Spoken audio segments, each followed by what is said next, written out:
मला काय अगोदर सगळं समजत होतं का? नाही, मला सरकारने शिकवलं. सगळ्यात चूक इथं सरकारची. त्यांनी मला शिकलं आणि मग मी त्यांच्या मागे असा लागलो की त्यांना आज काही सुचत नाही आणि पुढच्या काळातही सुचू देणार नाही. मी त्यांना सांगताना सांगितलं होतं, मला आंदोलनात तुम्ही हलक्यात घेऊ नका.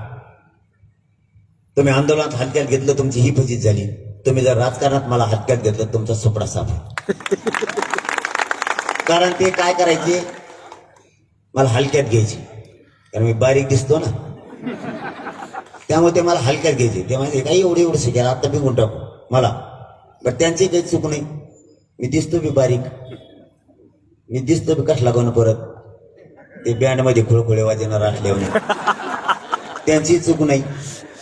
मला किती बाऱ्या मोजातो मी, 35 किलो भरवतो. त्यामुळे त्यांनी मला हलक्यात घेतलं. आणि जेव्हा चर्चेला आले, अरे बाप म्हणले हे लय बेकार आहे. दरवेळेस आपल्याला मंत्री बदलून येत होता. नंतर नंतर म्हणले लय ऐकून घेणारा पाठवा, त्याला जुळलं नाही.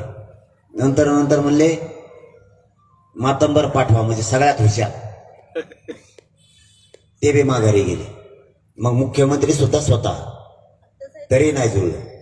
आपल्या संगत टिकलं नाही. त्याचं कारण सांगतो, मी लालशी आणि स्वार्थी नव्हतो, इमानदार होतो.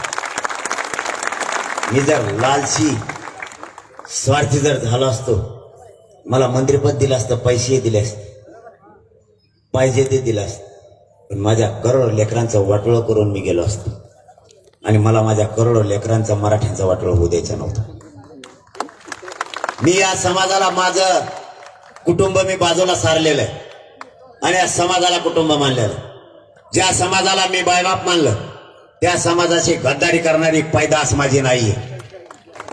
मी नाही गद्दारी करू शकत मराठा समाजाची. नंतर नंतर त्यांनी काही डाव टाकले तरी मी ते यशस्वी नाही होऊ दिले. कारण माझ्यासाठी पैसा महत्वाचा नव्हता, माझ्यासाठी पद महत्वाचे नव्हते. माझ्यासाठी माझे करोडो मराठ्यांचे लेकरं आनंदी कसे राहतील आणि त्यांना आरक्षण कसं मिळेल हे महत्वाचं होतं माझ्यासाठी. आणि तेच मी माझ्या समाजाला दिले. आज महाराष्ट्रातली परिस्थिती तिकडे येऊन बघा, गावाची गाव आरक्षणात निघायला लागले. रस्त्यावरती उभा राहायला जागा राहत नाही. माझा मायबाप समाज इतका प्रेम करतोय माझ्यावरती, हेच माझ्यासाठी खूप मोठं पद आहे आणि हेच माझ्यासाठी खूप मोठा संपत्ती आणि पैसा आहे.